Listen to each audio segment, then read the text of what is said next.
And this is how you make your homemade BlackLight. First you take your blue Sharpie and you color the corner of your Ziploc. You let it dry.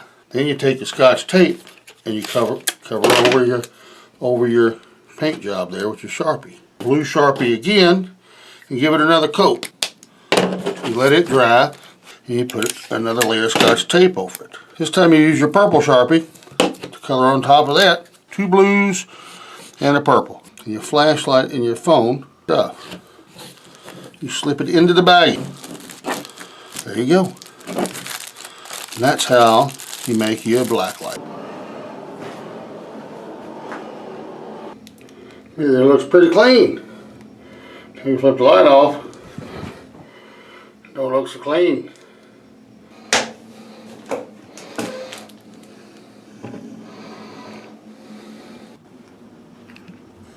And if you want to freak out your friends, maybe looking to buy an apartment or a house, tell them you're going to go in there with your little BlackLight and check it out for cleanliness, how sanitary it is. You go in front of them with your little baby powder, you put it in the carpet to draw your silhouette of the bodies. Then take a broom and you work it into the carpet a little bit, just where they can't really see it, but it's still there.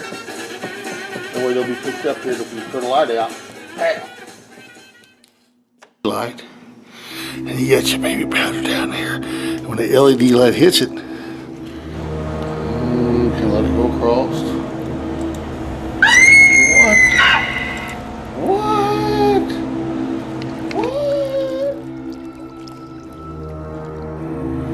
There you go, folks. That's how you freak out your friends.